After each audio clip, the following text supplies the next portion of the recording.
흥분된 건 낮춰주고 다운됐을 때 진액이 공급되면 또 힘을 차려요. 그래서 이 중간을 지킬 수 있는 그게 부작용을 안 일으켜요. 그리고 항산화의 역할을 할 때 우리가 비타민들이 작용하는 방식은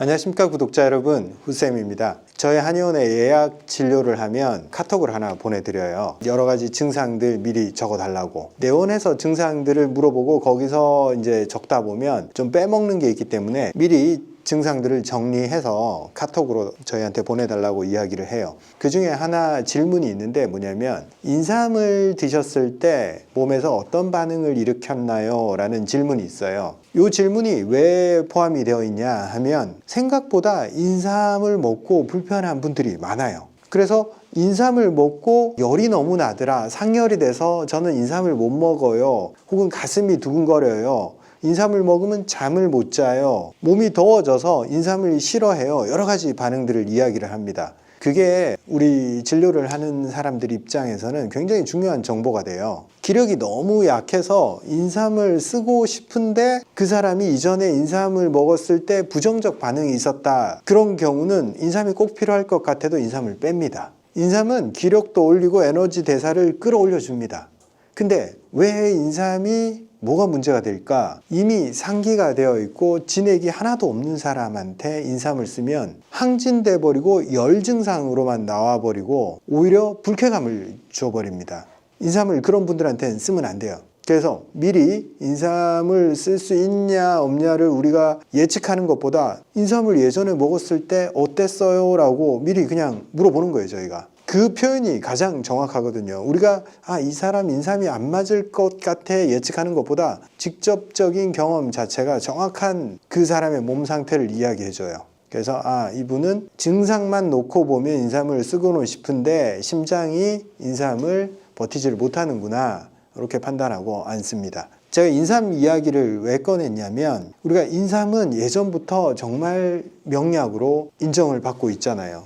특히 고려인삼 혹은 산삼, 이런 것들은 중국에서 비싼 돈을 주고 사갔습니다. 그만큼 한국에서 나는 인삼 종류가 약성이 뛰어나기 때문에 그래요. 예전에는 각광 받을 수밖에 없었어요. 몸이 차고 기력이 떨어지고 혈압이 낮고 맥박이 느린 사람들, 한마디로 농경사회에 아주 적합한 그런 약재였습니다. 왜? 육체 노동을 너무 많이 해서 기력이 고갈이 된 사람이 많잖아요. 그리고 사는 환경이 추위에 취약한 환경이잖아요. 난방이 제대로 안 되고 옷도 정말 삼배 옷 입고 겨울을 났잖아요. 그러니까 체온이 올라서 문제가 되는 사람은 거의 없는 거예요. 전부 다 체온 저하가 더 문제가 되고 제대로 체온을 유지시킬 수 없기 때문에 그로 인해서 문제가 생겼기 때문에 체온을 올려주고 기력을 끌어올리는 인삼이 문제가 되는 경우가 거의 없었습니다. 그래서 누가 먹어도 좋은 약재, 그리고 정말 문제가 생겼을 때 이것만 먹으면 뭔가 사람이 다 죽어가던 사람들이 기력이 생겨. 그러니까 비싼 값에 소모가 됐던 거죠. 근데 제가 한 임상을 20년 넘게 했지만 점점점 인삼의 사용 빈도가 낮아져요. 실제로 예전에 제가 20년 전에 인삼 쓰던 빈도랑 지금 인삼을 쓰는 빈도는 한 4분의 1 확 줄었습니다. 왜 이렇게 예전에는 각광받았던 인삼이 사용 빈도가 낮아졌을까요? 실제로 인삼을 먹어서 불편한 사람들도 더 많아졌어요. 이게 뭐랑 연관이 있냐면 난방이 좋아지고 체온을 잘 보호해주는 좋은 옷들이 나오고 그 다음에 칼로리가 높은 음식들을 먹다 보니까 체온을 올리는 경향이 훨씬 더 많아졌다는 거죠. 요즘 사람들은 에어컨 없이는 못 살아 라고 이야기를 하잖아요. 예전 사람들은 더위는 비교적 잘 견뎠어요. 근데 추운 걸 너무 힘들어 하니까 대한민국은 온돌 문화도 발전을 하고 추위에 대한 방비가 더 많이 있었던 거죠. 근데 지금은 환자들을 제가 관찰을 해봐도 대부분 열이 오르고 추운 것과 더운 거 뭐가 더 문제가 되냐면 열이 치받치는 거, 이게 훨씬 더 문제가 돼요. 20년 전에 안 그랬어요. 문화가 달라진 거, 그리고 플러스 화가 많아졌어요. 스트레스에 많이 노출되다 보니까 신경계가 과항진되어 있고 흥분되어 있습니다. 그래서 더 흥분시키는 인삼을 먹으면 불안해져요. 심장이 부하가 걸리고 잠도 못 자고 자꾸 각성이 돼버려요. 피로가 풀리는 게 아니라 피로가 더 심해져요. 그래서 인삼을 먹으면 불편하다 이 얘기를 하게 되는 겁니다. 현대인들은. 제가 커피 먹지 말라 하는 이야기도 똑같습니다. 결국에는 항진시키는 인삼이나 커피 이런 것들은 순간적으로 기력을 끌어올려 주지만 에너지 고갈을 만들어서 나중에는 몸 안의 진액을 다 써버립니다. 그래서 불안, 초조, 열, 불면, 상기 이런 현상들이 생겨요. 그리고 심장에 특히 무리를 주는 거죠. 심장은 에너지원이 없는데 계속 많이 써라 라고 해버리면 나중에 힘 다 빠져버려요. 저는 현대에 와서 어쩔 수 없이 인삼의 사용 빈도는 점점 낮아질 수밖에 없다라고 생각하고 있습니다. 반대로 사용 빈도가 높아지고 있는 약재가 있어요. 바로 지황이에요. 환자들이 이런 얘기를 많이 합니다. 지황은 찬 성분이라고 들었는데 제가 몸이 차요. 그런데 제품에 지황이 들어있는데 먹어도 되나요? 이 질문을 많이 합니다. 좀 아는 사람인 거죠. 일반 분들은 이 지황의 성향을 잘 모르기 때문에 그런 질문을 하지를 못하는데 한방에 대한 경험 그리고 한방에 대한 지식이 좀 있는 분들은 이 질문을 계속합니다. 이거 내가 몸이 찬데 먹어도 되냐? 이게 한의학에서도 조금 오해를 불러일으킨 약재 중에 하나예요. 인삼은 열을 내고 지황은 몸을 좀 시원하게 한다. 이런 논리로 약간 이분법적으로 나눠놨어요. 실제로 지황이 청열작용이 있어요. 열을 식혀주는 작용이 있습니다. 그런데 이 열이 뭐냐? 이 열, 몸 안에서 염증이 대표적인 열이죠. 그리고 흥분, 항진된 상태, 요걸 가라앉혀 준다 하는 측면에서 청열이라는 말을 씁니다. 지황이 열을 식혀준다 하는 것은 이 얘기입니다. 그래서 뭔가 몸에 염증이 많아서 열이 있고 항진된 사람들한테는 지황이 굉장히 마음을 진정시켜주고 염증을 가라앉혀주는 역할을 해요. 그러면 몸이 찬 사람한테는 이게 나쁘게 작용을 하냐? 그렇지 않아요. 몸이 찬 원인도 여러 가지가 있습니다. 대표적인 체온이 부족한 이유가 혈 부족이에요. 혈액이 물질과 산소를 날라서 세포에 공급을 해야지 거기서 열을 생산하는 ATP가 만들어집니다. 근데 피가 부족해진 상태에서는 전체적인 열 반응이 다 떨어져 있어서 체온이 만들어지지 않아요. 그래서 지황이 보혈 작용이 있습니다. 혈을 만들어주는 재료를 공급해줘요. 그래서 지황을 쓰면 몸이 차가워지냐? 경험적으로 제가 피가 부족한 사람은 혈 부족이 해결이 되면서 체온이 올라갑니다. 물론 지황 한 가지만 쓰진 않아요. 혈을 보충해주는 다양한 약재와 조합을 해서 쓰면 혈액 양이 늘어나면서 체온이 높은 사람은 낮아지고 낮은 사람은 체온이 올라와요. 어떻게 두 가지 방향으로 다 작용하냐라고 의문을 가져요. 그게 전부 다 1차원적으로 생각해서 그렇습니다. 체온을 높여주는 거 아니면 낮춰주는 거 다 흑백 논리로 생각하는데 실제 약재가 작용하는 패턴은 그렇지가 않아요. 혈을 보충해 준다 하는 것은 원래는 온도랑 관계없어요. 혈액의 볼륨을 늘려줘요. 그 상황에서 혈액이 늘어나니까 쓸데없이 흥분됐거나 염증이 있거나 이런 것들을 혈액이 딱 가서 처리할 수가 있게 되는 거죠. 그리고 과잉 생산된 열이 있는 부분에 혈액을 열이 없는 말초로 이동시키기 때문에 차가웠던 부분은 따뜻해지고 열이 있던 부분은 가라앉게 됩니다. 열이 어디에 항상 머무른다고 그랬어요? 얼굴이나 흉부에 열이 머물러요. 등이 뜨거운 것도 흉부에 열이 머물러 있는 겁니다. 심장에 열이 이동을 하지 못하는 거예요. 청열이라고 되어 있기 때문에 저거 먹으면 몸이 차지겠네 라고 생각하지만 실제로는 그렇지 않다는 거. 물론 우리가 지황을 가공을 하지를 않고 그대로 센 거, 날 것 그대로 사용을 했을 때 체온 자체가 굉장히 낮은 사람들, 그런 사람들한테는 좀 냉감이 생길 수가 있어요. 근데 그걸 그렇게 사용하진 않아요. 항상 제품이나 약재로 사용할 때는 건조하거나 쪄서 그리고 다른 약재랑 조합을 해서 쓰기 때문에 생지황 말고 가공한 지황 그리고 숙지황을 사용했을 때 체온이 낮아진다. 이런 경우는 극히 드뭅니다. 거의 없다고 봐도 괜찮아요. 경험상. 왜?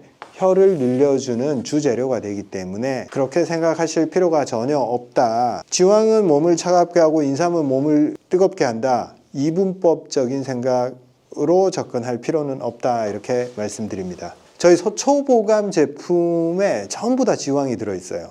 그만큼 제가 지황을 좋아합니다. 제가 산약, 백봉령, 단삼, 홍화, 구기자, 사삼, 맹문동 이런 것들에서 뒤에서 받쳐주는 게 지황이에요. 지황이 뒤에서 물질적인 혈액의 볼륨을 담당을 해요.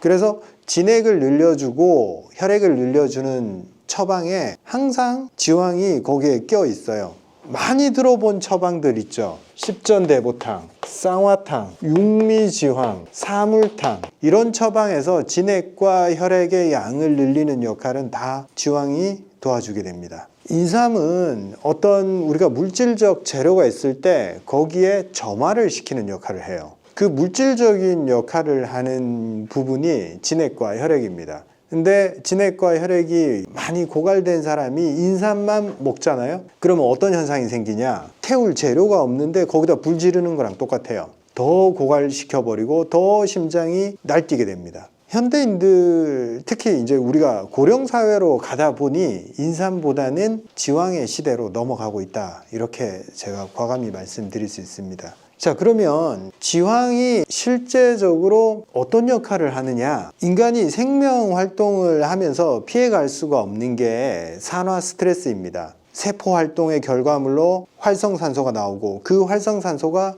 간을 힘들게 만들고 회복이 느려지고 면역력이 떨어지게 됩니다. 쉽게 얘기해서 철이 산소랑 닿으면 계속 녹이 슬잖아요. 우리 몸도 마찬가지입니다. 산소와 반응하는 과정에서 계속 몸이 녹쓰는 현상이 생깁니다. 이걸 활성산소라 그러고, 이걸 잘 처리해야지만이 몸이 건강하게 문제없이 살 수가 있어요. 활성산소를 직접적으로 처리하는 데는 비타민 C, E 이런 것들이 작용을 합니다. 근데 그것보다 더 중요한 것은 몸 안의 활성산소 처리 시스템을 가동을 시키는 거예요. 거기서 굉장히 중요한 역할을 하는 인자가 뭐냐면 NRF2라는 물질이 있어요. 이게 어디에 있냐? 세포 안에 존재를 합니다. 세포 안에 딱 존재를 하다가, 원래는 비활성 상태로 존재하다가 활성산소가 많아지거나 염증, 독소, 스트레스 지수가 높아지면 활동을 하기 시작해요. 항산화 시스템을 켜는 스위치 같은 역할을 합니다.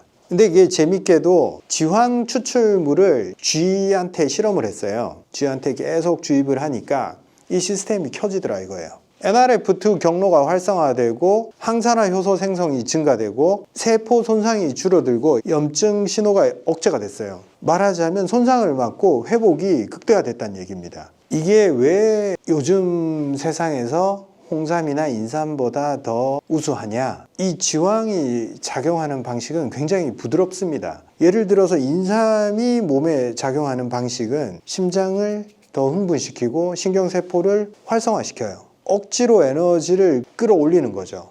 근데 지황은 재밌게도 굉장히 차분한 성향의 약재예요. 흥분시키지 않고 오히려 진정을 시켜 심장을 자극을 하지 않고 리듬을 안정화시켜줘요. 근데도 회복이 일어나. 이게 참 재밌는 부분이거든요. 원래 몸을 활성화시키면 뭔가 끌어올려야 될 것 같잖아요. 근데 뒤에서 조용히 튀지 않게 슬그머니 개입을 해요. 즉 말하자면 이게 작용할 때 다른 문제를 안 일으킨다는 거예요. 조용히 뒤에서 이런 스위치를 켜버리는 겁니다. 그러면 몸이 막 특별한 반응을 일으키지 않는데 잔잔하게 조금씩 뭔가 좋아지는 거예요. 제가 원하는 치료의 방향입니다. 뭔가 급격하게 자극을 줘서 반짝 좋아지게 하는 것보다는 쌓아가는 느낌. 그걸로 가려면 이런 진액을 보충해주는 약재들밖에 없어요. 건드리질 않아, 몸을. 시스템에 무리를 주지를 않아요. 우리가 모든 어떤 치료약이라고 막 이렇게 연구된 약들 보면 시스템의 특정 부분에 자꾸 개입을 하려고 그래요. 그러다 보니 뭐 한 가지는 좋아졌는데 다른 부분에 문제가 반드시 생겨요. 그게 양약이든 한약이든 똑같아요. 그렇게 강하게 뭔가 개입을 했을 때는 저는 항상 이걸 트레이드 오프라고 해요. 뭘 얻었으면 뭔가를 내줘야 돼. 더 빨리 달리기 위해서 체중을 줄이고 지방을 우리가 빼버렸어요. 그러면 추위에 약할 수밖에 없어요. 뭔가를 얻었으면 뭔가를 내줘야 돼. 그런데 이 진액과 혈액을 공급해주는 방식들은 트레이드 오프가 없어요. 그냥 묵묵히 너 너무 흥분됐어? 조금 진정시켜줄게. 물질이 부족해? 좀 채워줄게. 중간을 자꾸 맞추려고 해요. 열이 있는 것도 낮춰주고 차가운 것도 흐름을 만들어서 온도를 올려주고 흥분된 건 낮춰주고 다운됐을 때 진액이 공급되면 또 힘을 차려요. 그래서 이 중간을 지킬 수 있는 그게 부작용을 안 일으켜요. 그리고 항산화의 역할을 할 때 우리가 비타민들이 작용하는 방식은 항산화 하나하나 1대1 대응이에요. 활성산소가 생기면 하나가 붙어서 무력화시키는 거예요. 이게 항산화제의 작용 방식이거든요. 근데 지왕처럼 스위치에 작용하는 애들은 이 스위치를 켜서 몸 전체에서 활성산소를 잡아낼 수 있는 모든 시스템을 활성화시키기 때문에 지속 가능한, 그리고 훨씬 더 효율적인 방식으로 그걸 잡아내게 됩니다. 그리고 이 지왕이 중국산이 많이 들어와요. 중국산이 국산보다 더 크고 더 싸거든요. 그래서 어떤 식품을 만들고 막 그럴 때 중국산이 많이 들어가요. 지왕뿐만이 아니라 이렇게 쪄서 만드는 숙지왕도 중국산이 많이 들어오는데, 중국산은 거의 신뢰를 할 수 없는 품질이에요. 더 크니까 더 품질이 좋지 않냐라고 할 수 있지만 품질이 굉장히 들쑥날쑥하고 검증된 품종이 아니에요. 그리고 가공 과정 자체의 신뢰도가 낮기 때문에 특히 숙지왕은 중국산은 절대적으로 피하는 게 좋습니다. 국산 지왕은 대부분 정읍에서 생산을 해요. 거기가 마사토 지형이기 때문에 충분한 수분이 있어야 되지만 수분이 고여 있으면서 뿌리를 썩게 하면 안 되기 때문에 마사토에서만 자라요. 정읍에서 옹동이라는 데가 주산지인데 저희 서초보감 제품도 거기서만 공급을 받아요. 거기 농협과 저희가 MOU를 체결을 해서 가장 신뢰할 수 있는 공급처로부터 공급을 받고 있습니다. 그리고 수확기가 됐을 때 저희가 직접 내려가서 지왕 품질을 확인을 해요. 우리 제품 전체에 들어가는 약재이기 때문에 지왕의 질이 굉장히 중요해요. 지왕은 일단 국산 기준으로는 알이 굵으면 굵을수록 좋아요. 지금 재배 사진 나가는데 보시면 굵은 것은 손가락 3개, 4개 굵기 정도 돼요. 그리고 길이가 길고 영양분이 많은 약재이기 때문에 수확 시기를 놓치면 이게 벌레가 금방 먹어버려요. 그래서 빠르게 딱 수확하는 시점이 있습니다. 그리고 국산 지왕은 GAP 인증을 받아요. 이게 뭐냐면 재배, 수확, 가공 모든 과정에서 농약과 중금속 잔류 검사를 해요. 그래서 GAP 인증을 받은 재료들은 일단 안심할 수가 있습니다. 오늘 지왕 이야기를 말씀드렸는데 정리하자면 앞으로는 인삼보다는 지왕이 사람들의 건강을 도와주는 핵심적인 약재가 될 거다, 이렇게 말씀드렸고, 그리고 지왕이 몸이 찬 사람이 먹어도 되냐, 전혀 문제가 없다, 이렇게 말씀을 드렸습니다. 저희가 정읍의 칠보농협이랑 MOU를 체결을 하고 앞으로 지왕 관련 제품들을 계속 만들어낼 겁니다. 대표적인 게 정읍 가면 쌍화차가 유명하잖아요. 쌍화차의 핵심적인 재료는 숙지왕이란 말이에요. 숙지왕이 좋아야지 쌍화차가 좋아요. 근데 숙지왕이 약간 장난치기가 좋은 재료예요. 지왕을 얼마나 첨가물 없이 제대로 믿을만하게 가공을 해서 쌍화차를 만드냐, 이게 되게 중요한데 이게 옛날 방식 그대로 하는 데가 잘 없어요. 구증구포라고 그래요. 9번 찌고 9번 말리고, 이게 너무 번거롭잖아요. 그리고 온도를 너무 높이면 안 돼요. 저희가 칠보농협이랑 MOU를 체결하게 됐던 게 여기는 그 구증구포 과정을 제대로 하는 걸 저희가 확인을 하고, 이 칠보농협이 지왕 농가를 지원해 주면서 모든 지왕 제품들의 수확 과정을 다 관리를 해요. 지금까지 제품도 다 칠보농협에서 저희가 공급받아서 지왕을 사용을 하고 있고, 앞으로도 이 칠보농협이랑 같이 많은 제품들을 개발해 나갈 겁니다. 한 달 이내에 쌍화차 제품을 출시를 할 거고, 위전보, 그리고 심장 관련 건강기능식품, 그리고 수면 관련 건강기능식품 전부 다 지왕을 베이스로 개발하고 있습니다. 지왕에 대해서는 제가 할 얘기가 많아요. 그래서 오늘 간략하게 소개해 드렸고 앞으로도 지왕에 대해서 종종 말씀을 드릴게요. 지왕에 대해서 더 궁금한 부분이 있으면 댓글로 알려주시면 제가 직접 댓글 달아드리도록 하겠습니다. 감사합니다.